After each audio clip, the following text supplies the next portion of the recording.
Pessoal, Deus abençoe vocês. Seja bem-vindo mais uma vez ao Estúdio Zadok. Hoje, mais uma vez, nós estamos com o pastor Edi Vinagre no podcast da festividade dos 40 anos do Templo Arca. Estamos aqui hoje, mais uma vez, com um tema imprescindível para você aprender para o seu crescimento espiritual e também, podemos dizer também assim, pastor Joé, o crescimento financeiro da sua família, da sua empresa e também da sua igreja. Pastor Edi, seja bem-vindo mais uma vez, a paz do Senhor. Paz do Senhor Lucas, paz do Senhor Pastor Josué, paz do Senhor Pastor Lucas. É uma bênção estar com vocês aqui nesses 40 anos do Templo Arca.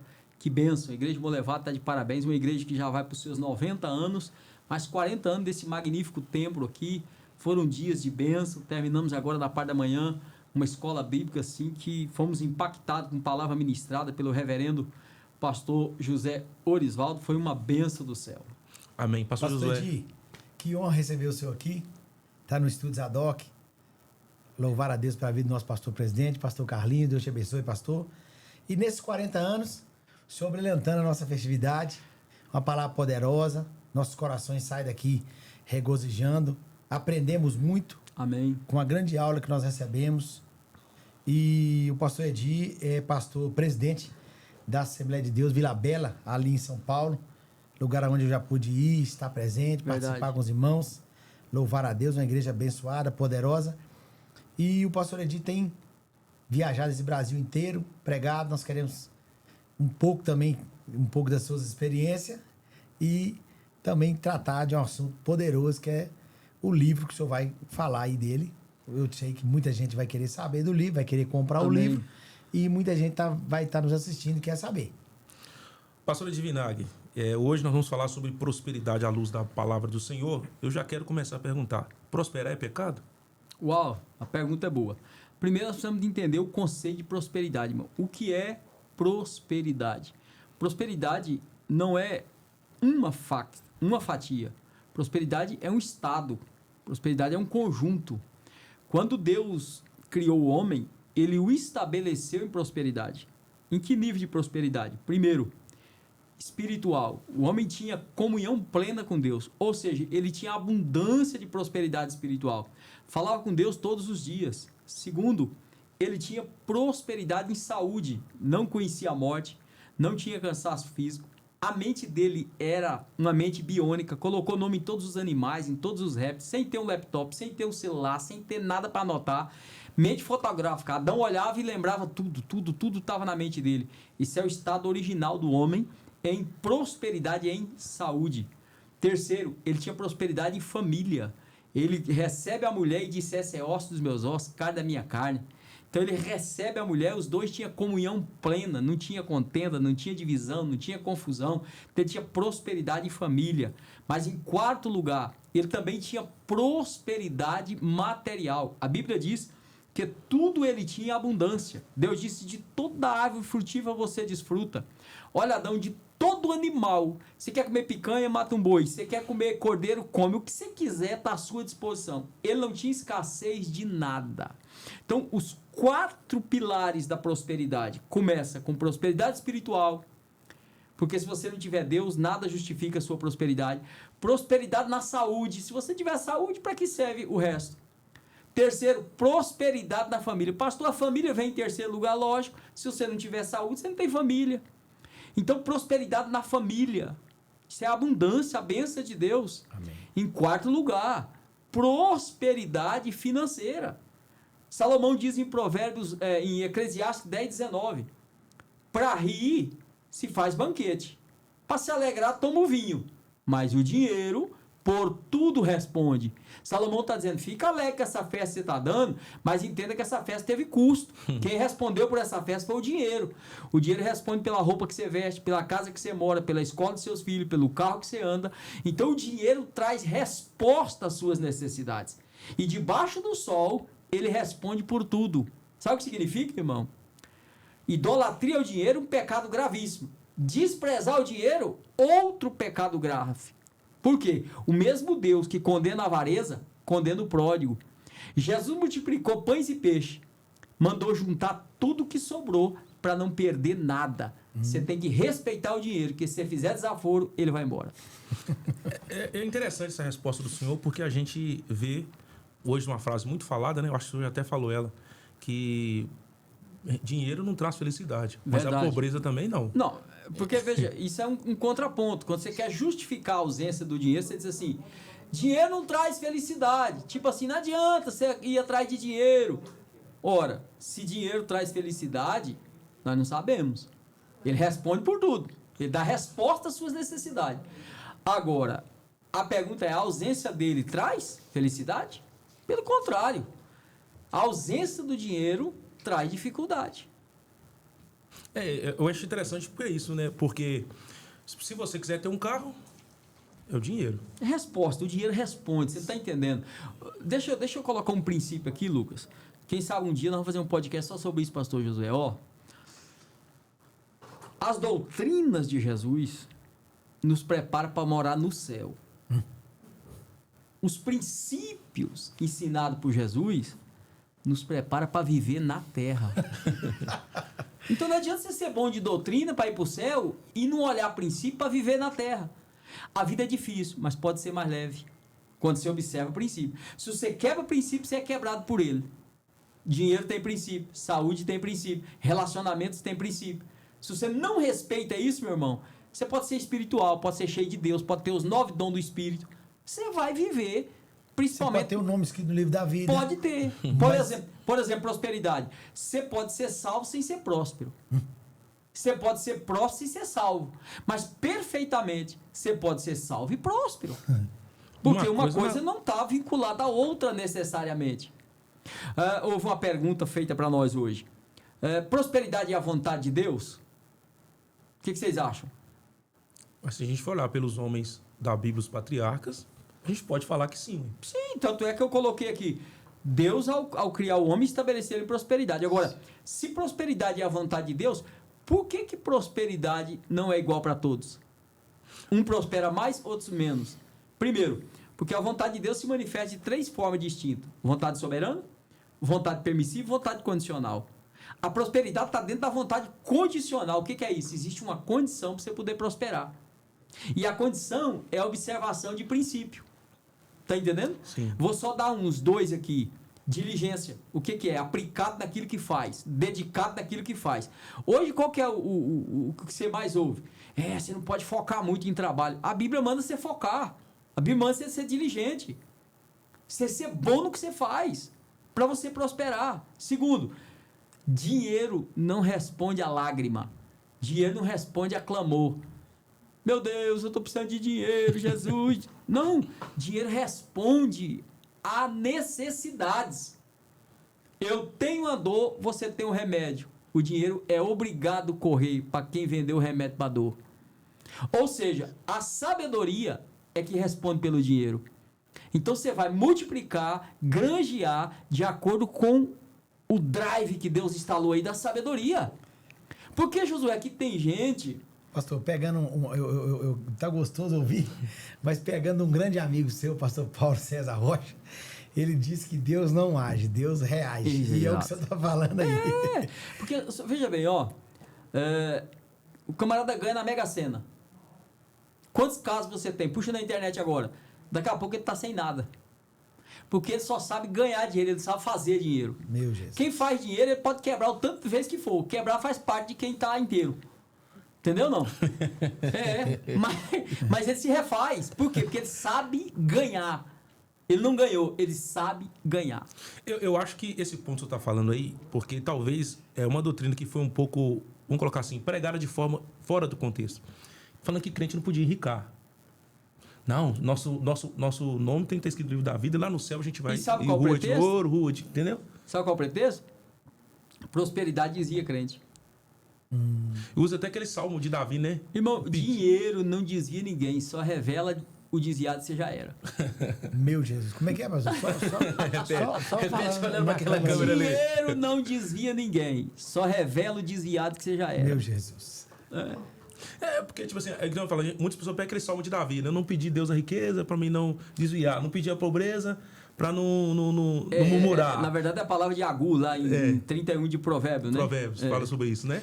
Tipo assim, e às vezes o crente fica assim nesse Agora, meio eu vou termo. dar só um versículo para nós entender se Deus é um Deus de prosperidade ou não. Novo Testamento, 2 de Coríntios 9, Paulo começa a tratar do verso 1 até o verso 7 sobre o poder da liberalidade, quando você é liberal. No verso 8, Paulo trata da recompensa da liberalidade. Sabe qual é a recompensa? Deus derramará sobre você uma graça tal, olha o que diz a Bíblia, para que você tenha sempre, em tudo, toda a suficiência. Olha o nível de prosperidade. Ter sempre, ter em todas as áreas e ter toda a suficiência. Então esse é o nível. Tem 3 níveis que pessoas atingem de prosperidade: sobrevivência, suficiência e abundância. A maioria está aqui, ó, só na sobrevivência. Tem um pouquinho que evoluiu um pouco e já está na suficiência. Mas quase ninguém chega aqui, ó. Na abundância. Porque ele não entende o propósito da abundância. Aí o próprio versículo 8 completa.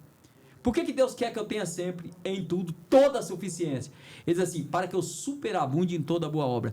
Essa caneca aqui tem bastante água, mas não está completa. Ela não pode transbordar. Só transborda o que está cheio. Se você não tem o suficiente, você nunca vai transbordar. Por isso que Deus quer te dar para que você transborde. Aonde começa o transbordo? No altar, reconhecimento. Aonde segue o transbordo? Na família, gratidão. O homem que não transborda na vida dos seus, Deus não tem compromisso com ele. Terceiro, aonde transborda? Na vida do próximo. 3 áreas que você precisa transbordar. Altar, está falando de dízimo, de oferta, de obra missionária. Família, você precisa transbordar na vida da sua família. Se você não cuida dos seus, é pior do que infiel e negou a fé. Você tem que proporcionalizar o melhor para a sua casa.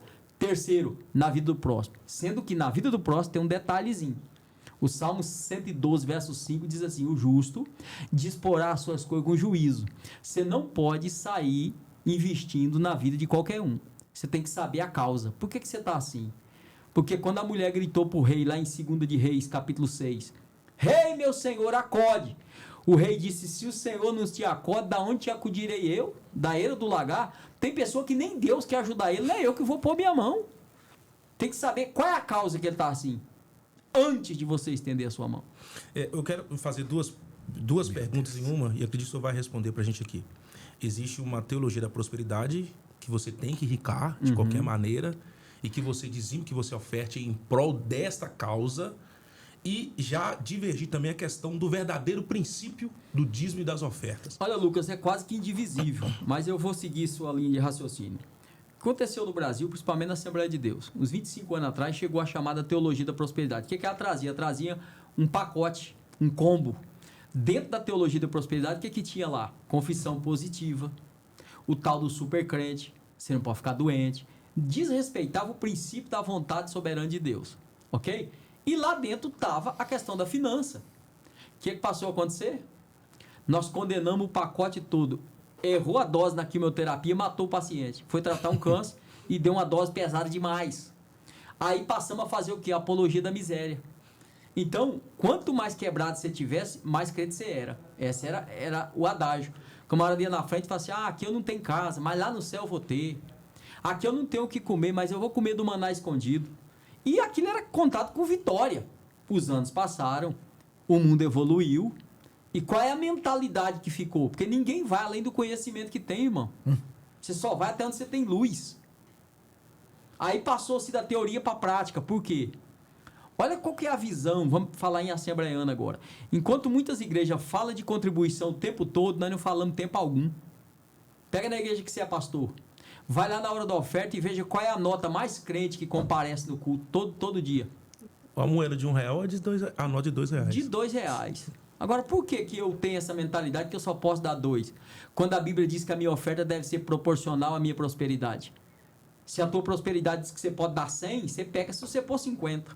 Se a tua prosperidade você pode pôr 50 na hora que a salva passa, se você pôr 20, você está pecando. Isso tem a ver quando o Paulo falou que você tem que contribuir daquilo que você propõe no coração? Não.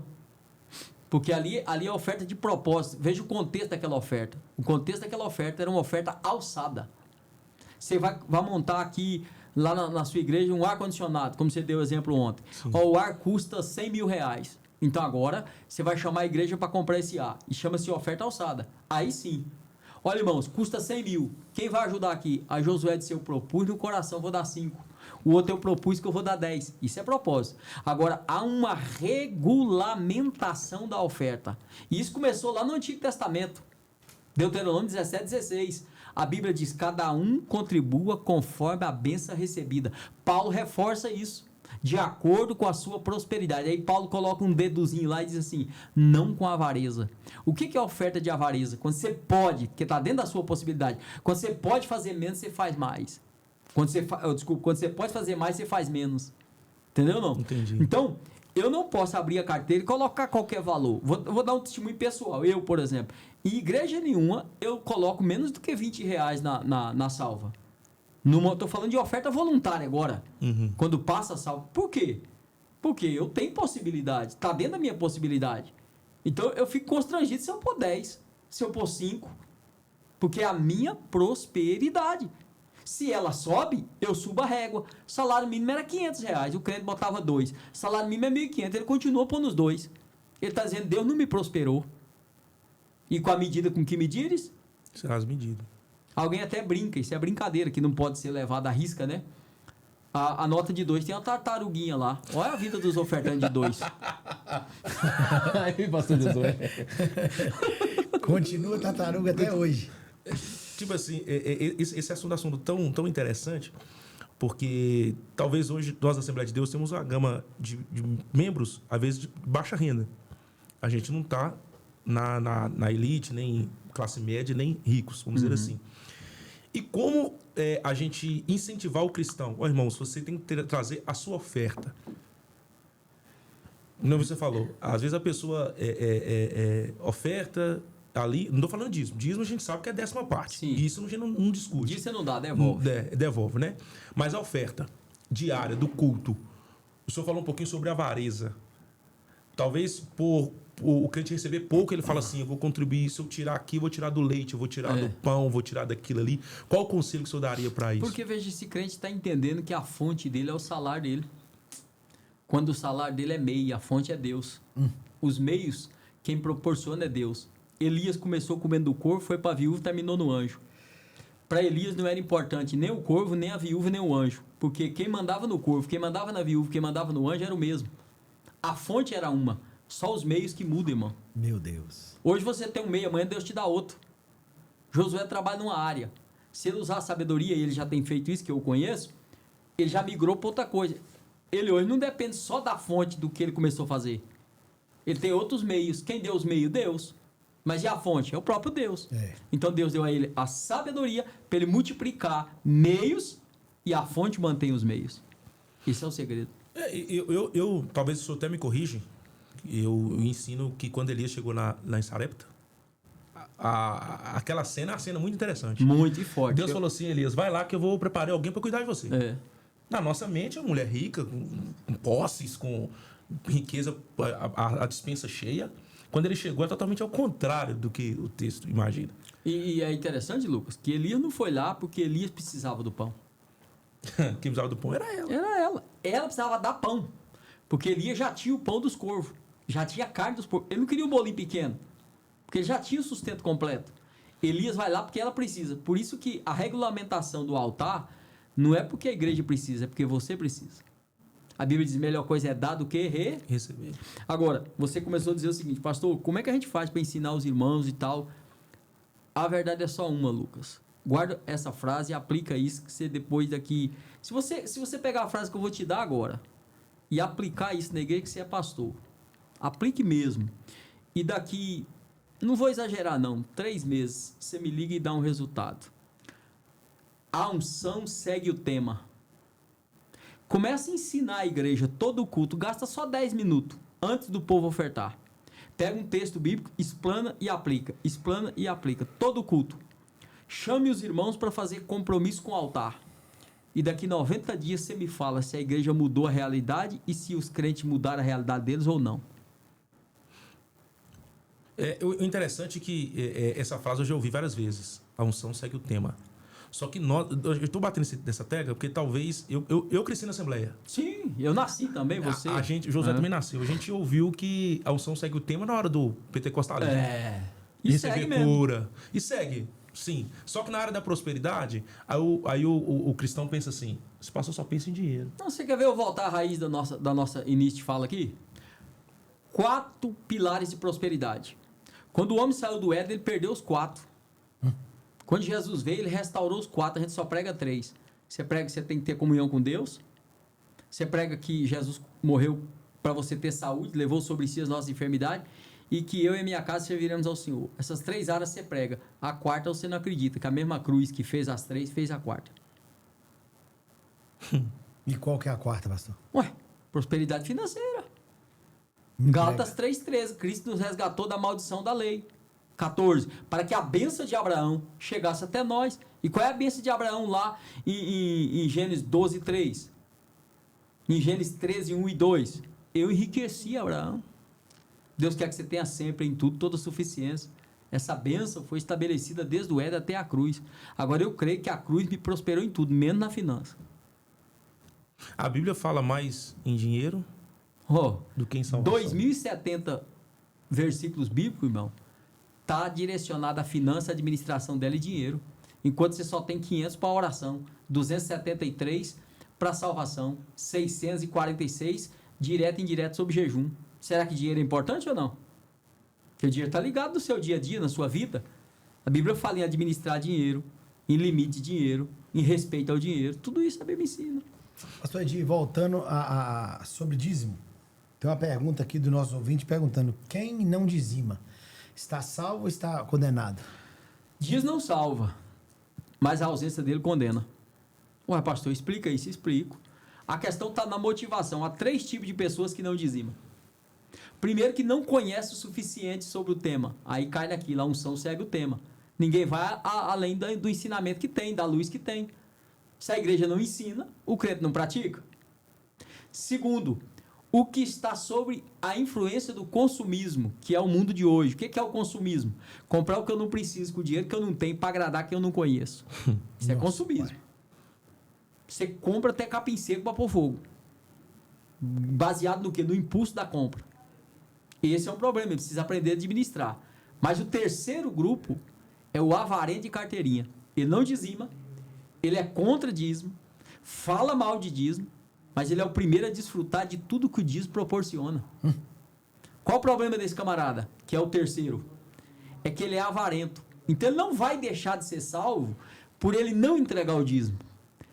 Ele vai deixar de ser salvo pela motivação que ele não faz. Porque a Bíblia diz: ficarão de fora os avarentos. 1 Coríntios 6,10, eu falei hoje de manhã. Avarento, adúltero, avarento, ladrão, avarento, bêbado, avarento, praticante do homossexualismo, avarento, idólatra, quem está debaixo de mais cultura. Para Deus, está no mesmo nível, não tem diferença nenhuma. Quem diferencia somos nós. Mas se você pegar um avarento e um adúltero, avarento não tem moral para falar de adúltero, irmão. Porque para Deus ele é o mesmo. Não altera 1 milímetro. Então a questão não é se eu não dizimo, se eu não oferto, é porque eu não faço. Por que eu não faço? Qual a motivação de não fazer? Eu acho muito interessante, pastor, quando o senhor fala isso. Eu aprendo, fico aqui aprendendo. Porque, às vezes, a gente vai tratar um pecado de um cristão, ou pastor Josué, e a gente aprendeu que você não deve tratar só o pecado. Você tem que saber a motivação que levou ele àquilo. A causa. A causa. Não é só o efeito, a causa. O efeito é a causa. E o pastor Edito falou uma coisa interessante. Talvez eu não dizimo porque eu não entendi a causa. Exato. A minha motivação está errada. Talvez me passou o ensino equivocado daquele princípio. E muitos crentes hoje talvez não estão numa prosperidade ao nível de abastança, como o pastor falou, porque não está entendendo. E Deus está dando essa oportunidade de aprender. Eu viajo o Brasil trabalhando em seminários. E muitas igrejas, eu deixo uma oportunidade só para fazer pergunta. E a maioria dos irmãos hoje, eles são influenciados nas redes sociais contra o dízimo. E falam coisas absurdas. Quando você traz a luz da Bíblia e mostra e aponta, você vai ver que muda. Aproveitar e dizer que esse livro aqui, ó, prosperidade. Princípios para prosperar na terra. Tudo isso que nós estamos debatendo aqui, nós tratamos desse livro aqui. E aqui está o outro lado da moeda, né? Que é sobre autoridade espiritual. Pastor Edi, vamos sair um pouco da igreja, vamos para a área empresarial. Eu sei que o senhor também palestra nas empresas. E como aplicar esse tema prosperidade? O empresário convoca o senhor e fala assim, prega sobre esse tema aqui. Hoje, na verdade, Lucas, meu ministério está voltado para mentoria pessoal para quem mexe com negócio. É chamado de empreendedores do reino. Porque tudo vai começar com um propósito. Lembra que eu disse que adianta você ter dinheiro se você não tem vida com Deus? Que adianta você não ter dinheiro se você não tem saúde? Então como é que eu trabalho os empresários hoje? Porque o dinheiro é um desafio, gente. Porque atrás do dinheiro existe um Deus que opera na terra, chamado Mamon. Então se você não tomar cuidado, mesmo crente, ele te pega. Quando você menos percebe, você está envolvido com ele. Então eu tenho trabalhado exatamente esses princípios. Mostrando, por exemplo, o princípio de José, que é o princípio ganhar. São 3 pilares que eu trabalho no aconselhamento. Ganhar, multiplicar e desfrutar. Ganhar, multiplicar e desfrutar. Não adianta você só ganhar e não multiplicar e querer desfrutar antes de multiplicar. Aqui está o problema. Muitas quedas de empresários. Vamos botar aqui. É comer a fruta verde. É comer a fruta verde. Há um nível de desfrute antes da multiplicação? Há. Padrão. Tá entendendo? Tem gente que acessa isso de forma errada e tem problema. E aí, onde eu tenho trabalhado? Empreendedores do reino. Irmão, o mais interessado em nos prosperar é Deus. Isso é fato, Josué. E tem uma coisa, não tem limite. Se você aplicar os princípios de Deus, não tem limite. Quando nós olhamos para Provérbios 27, a partir do verso 23, ali tem um manual de administração financeira à luz da Bíblia. Como eu aplico isso? E ali vai falar da tua casa, vai falar da tua família, vai falar das tuas economias, vai falar como ganhar, como multiplicar e como desfrutar. O interessante a gente falar sobre isso, eu queria que você falasse um pouquinho também no seio familiar. Uau! No seio familiar, existem 2 pilares para a prosperidade. Primeiro, você aplicar o pilar do transbordo. Deus quer te prosperar para você prosperar a sua casa. Segundo, o foco na família. Em quê? A Bíblia diz que os filhos são como flechas na mão do valente. Você precisa direcionar no alvo.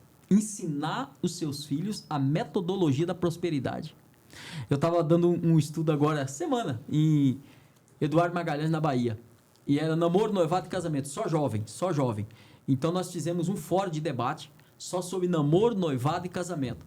E dentro dessa palestra, ela entra o preparo do jovem para casar. Ele precisa ter emprego, ele precisa prosperar.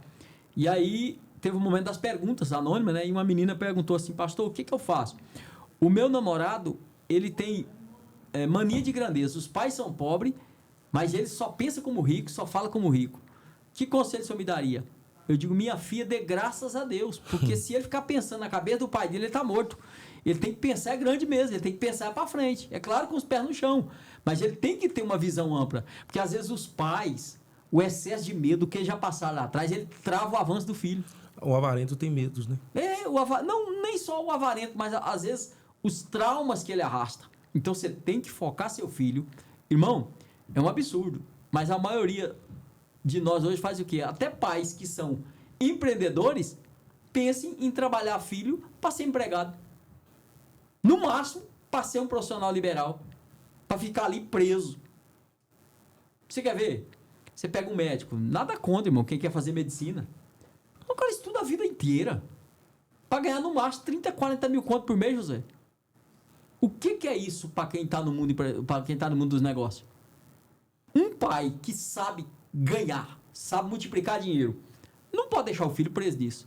Ele tem que entrar na mente desse menino, bugar ele, falar, rapaz, para, 50 mil é dinheiro de troco para você, você vai ganhar muito mais. Vamos pro negócio, vamos fazer isso, vamos fazer aquilo. Mas não, às vezes você engessa o teu filho, porque você não sabe focar ele. Você fica limitado, dentro da sua limitação você traz sua família. Então, há plena bênção de Deus para prosperidade na família. Irmão, olha que Isaac plantou colheu 100, né? Jacó virou um ninja. Quando ele chegou na casa de Labão, ele engoliu Labão. Aonde ele punha a vara, multiplicava. Será que aquilo era só da cabeça de Jacó? Olha o pai que ele teve. Um pai que planta um colhe 100, irmão. O que um filho desse está recebendo de aula para ele? Sabe, meu pai multiplicou. Eu também multiplico. Eu ouvi o senhor ministrar uma vez dizendo assim, que se você quer saber se o pai é próspero, olha onde os filhos estão indo. Sim, sim. Sabe por quê? Tem muito... Ele, não sei se eu estou falando certo, você pode até me corrigir. É que muitas das vezes o pai prepara o filho para ser o seu sucessor. Ele não prepara o filho para ter mais do que ele teve. Exatamente. E é natural. O filho supera o pai. O filho supera o pai. Agora, a base, quem dá é o pai. Porém, você tocou numa ponta interessante, Lucas. Ó, se você focar no seu filho para ele ser um obreiro, ele vai ser obreiro. Agora, se você foca para ele ser obreiro, mas não foca para ele prosperar em outra área, ele vai prosperar onde você focou. De novo, a unção segue o tema. Se você direcionar a flecha naquilo ali, ela vai lá. Entendeu? Por isso que a prosperidade na família, ela passa por isso. Então, um homem próspero, não é pelo tamanho da igreja que ele dirige, não é pela mensagem que ele prega, é pela família que ele carrega. É aí que você mede a prosperidade de um homem. Pastor, eu vi uma frase, eu era novo, e eu tô participando aqui, é muito gostoso. E tem muita gente que tem a mente muito fechada. Né? Às vezes você está ensinando, e a pessoa tem a mente fechada. Mas eu vi uma frase em Florianópolis, uma vez eu era novo, que dizia assim, quem é grande, pensa grande. E eu era menino, novo ainda, recém-casado. Aquela frase ficou na minha cabeça. E é exatamente o que o senhor tá dizendo aí. A necessidade não é que eu vou ser orgulhoso, não tem nada concernente ao orgulho. É com a maneira que você vai tratar as coisas. E quando o senhor cita a palavra de Deus, a Bíblia diz assim, conhecereis a verdade e a verdade vos libertará. As pessoas, às vezes, pastor Lucas, não quer conhecer o real sentido que a Bíblia ensina. Tem pessoas que a mente é tão bloqueada, vamos dizer assim, pastor Edi. Pronto, é isso aí. Não é isso? Eu queria que o senhor falasse um pouquinho sobre isso. A pessoa parece que ela limitada. Isso. Limitada. Não é que ela é bloqueada. Ele vai no limite dele, no extremo dele. Lucas falou, por exemplo, assim, Assembleia de Deus e tal. A cultura. Veja bem, a gente critica que algumas igrejas falam de oferta o tempo todo, né? E nós não falamos tempo algum. Pega o corpo ministerial da igreja. Pergunta para um obreiro. Faz quanto tempo que você falou sistematicamente sobre prosperidade na sua igreja? Quanto tempo faz que você deu um ensinamento lá durante um mês? Todo o culto de ensino abrindo a Bíblia e mostrando o que é que Deus fala sobre finanças. Aí quer que a igreja prospere financeiramente. Irmão, o que Deus faz na nossa igreja hoje é um milagre. Só que eu fico vendo que é um gigante adormecido, porque poderia fazer muito mais. Só tem mais livros do que sobre prosperidade do que isso. Só tem prosperidade à luz da Bíblia também. Tem prosperidade à luz da Bíblia, segredo para prosperar na terra. Lá no meu Instagram, @edivinagrooficial, você vai encontrar, são 9 temas. Eu consigo comprar o livro pelo Instagram? Consegue lá, tem um link, já vai direto. O obreiro, você precisa ensinar a sua igreja. Sim, aqui nós falamos sobre dízimos, oferta, voto, tá tudo discriminado aqui. Ensina para a igreja ser abençoada. Eu falo isso com o pastor Ricardo. Para não Ricardo. reter a benção do povo. Eu falo isso com o pastor Ricardo lá em Carmelo. Eu falo, pastor, ensina o povo. Ensina para eles serem abençoados. Eles têm que entender que a bênção é sobre a vida deles. E se você não ensinar, eles não vão ser abençoados. E eu vou dizer um negócio muito forte para vocês dois aqui. Muito forte. A pior ignorância é você ensinar. Não dê esperando receber. Porque Deus não trabalha assim. Esse ponto é interessante. Esse negócio de troca com Deus. Como não? Fazei prova de mim. E traga aqui, para você ver se eu abro ou não abro a janela do céu. Eu falei uma frase essa semana, pastor. Segundo, quem semeia pouco, colhe pouco. Mas o que Deus está dizendo? Quer ganhar muito? Dê muito. Está escrito isso na Bíblia ou não? 2 Coríntios 9,6. Sim. E aí você fica com aquela cerimônia. Se eu oferto, o céu fica me devendo. Eu falei essa frase essa semana. E você atrai, irmão, porque é uma lei. Dá e dá se vos dá. Agora Deus não fica devendo nada ali. Você vem uma vez, ele vai a ti 7 vezes. Ele diz, boa medida, sacudida, transbordante, vos darão no vosso regaço. Ei, glória. Mas isso aí tá tudo no combo, né? Já saí da avareza, já saí daquele problema, não tô livre. Não consegue ser liberal. Não consegue. não consegue ser liberal sem quebrar a avareza. Você consegue ser dizimista sendo avarento. Meu Deus. Ah, pastor, agora o senhor pegou. Vou dar um Obrigação. exemplo. Obrigação. Como o dízimo é devolução, ele é honesto. Ele é avarento, mas ele é um cara Gosto que decente. lê o nome dele. Ele vai lá então e devolve o dízimo porque não é dele. Vou pagar aqui. Mas passou dali, meu irmão. O altar não recebe uma oferta, a obra missionária não recebe uma oferta. Não. A mulher e os filhos passam uma magrela com ele, porque ele deixa de comer para guardar, ele deixa de vestir, passear. Que esquece, irmão. É a família de estrutura. Não. Vai sair num restaurante, ele procura o mais barato. Tá entendendo ou não? Isso é sintoma de avareza gravíssima. É nesse meio que o devorador. Opa, é aí que ele tem o material, mas não tem a verdadeira prosperidade espiritual, familiar, em todas as áreas. Pastor de Vinagre. Esse tempo parece estar esticando nós aí, né? E eu tenho que ir para BH ainda, hein? Pastor Não de posso Vinagre. demorar porque o trânsito para voltar hoje é muito grande. Deixa eu só fazer uma última pergunta aqui. O pastor Oswaldo falou ontem aqui para nós, pastor José, que ensinar é você ferir e deixar marcado, deixar marcas. É. A palavra ensina é deixar a marca que fica. A marca que fica. É. Vamos pensar o seguinte. Se todos nós que estamos nos vendo, nos assistindo, não sei quantas pessoas, tá aqui o pastor Josué. Se a gente conseguir marcar essa geração com esse ensino. Sabe o que tem sido interessante, Lucas? Eu tenho feito discipulado ministerial. Por exemplo, vou dar um exemplo de uma igreja. Um pastor, sabe o que ele fez, pastor Josué? Ele pegou todo o ministério, primeiro e segundo dirigente, e a liderança da igreja. Eu trabalho só numa igreja com 155 obreiros, que a maioria são novos obreiros em formação, uma vez por semana, 1 hora comigo, formando uma nova geração. Nós estamos trabalhando agora, no exemplo, 20 aulas só sobre autoridade. Depois nós vamos entrar 20 aulas só sobre finanças. Depois nós vamos entrar mais 20 aulas sobre devocional, o que é vídeo de oração, o que é jejum e tal. Depois nós vamos entrar 20 aulas sobre família. E, por último, 20 aulas sobre ética ministerial. São os pilares da formação de um discípulo para o reino de Deus. O que me alegra, a maioria obreiros novos. Porque a chamada concepção prévia que eu já tenho, que chama-se pré-conceito, um conceito pré-estabelecido. Ah, mas há 40 anos eu aprendi assim. Amém, meu irmão. Serviu há 40 anos atrás, há 20 anos atrás. Hoje, nós não mudamos doutrina. Nós mudamos metodologia mantendo a mesma doutrina. Não se é inovação, é renovação, irmão. Senão vai ficar para trás. Pega uma igreja, olha o tamanho do círculo de oração dela e o tamanho da mocidade e você identifica o que está acontecendo naquela igreja. Pastor Edi, aproveitando o senhor mais um pouquinho. Tem pessoas que às vezes não entendem como que a prosperidade está chegando sobre a vida dela. Às vezes, o senhor disse de várias áreas de prosperidade. E eu estava dizendo sobre quando você trabalha voltado em ajudar a obra missionária ou ofertar na obra missionária, o céu fica de dever. Eu disse isso e é bíblico isso.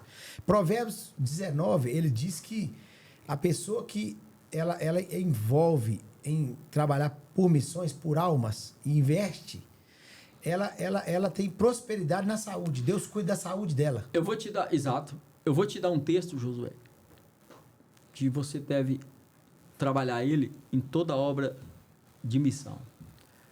Levítico 19, 9 e 10. De toda a terra que eu lhe der, de toda a produção que você receber, parte você vai deixar para órfão, viúva e o estrangeiro. Meu Jesus. O estrangeiro. Tudo que vem na minha mão, parte é alheia. Parte tem um destino. E um deles é a obra missionária. Segura essa aí, irmão. O estrangeiro precisa ser atendido. O estrangeiro precisa ser atendido. Pastor Edi Vinagre, um conselho que o senhor daria para essa geração a respeito desse tema de prosperidade? Leia a Bíblia, estude Bíblia e pratique Bíblia de acordo com o tema, a unção vai chegar na sua vida. Seja um dizimista fiel, vá com ousadia para o altar. Ninguém vence a Deus no dar. Obadias cuidou de 100 profetas. Deus aposentou a mulher dele, deu pensão vitalícia para os 2 meninos depois que ele estava morto. Porque a oferta que sai do seu bolso nunca sai da sua vida. Meu Jesus. Amém. Pessoal, com essa que nós encerramos aqui, Meu Deus. eu quero agradecer o pastor Edi Vinagre, eu quero agradecer o pastor Josué. E pedir a você que se inscreva no nosso canal, ative o sininho lá e vai ser bênção de Deus para a sua vida esse podcast aqui. Em comemoração aos 40 anos do Templo Arca, queremos agradecer o nosso pastor presidente, a equipe da técnica lá, desculpa vocês, eu não agradeci nos outros não. Deus abençoe, o Everton. Nós só estamos aqui por causa desse pessoal que tá do lado de lá, viu, gente? Ontem nós aprendemos só a autoridade, esse que manda aqui. Ele só vira para um lado, vira para o outro, verdade. fica aí. Deus abençoe vocês, pastor Edi Vinagre, nossa gratidão, Senhor. Amém. Everton, Repito, Carol quer saber mais? e o Princípios para prosperar na terra. nome do outro aí, ó. Tem que falar o nome dele. Raoni. Deus abençoe, Homem, é o homem. Deus abençoe, pessoal. Até mais. Forte abraço, Amém. gente.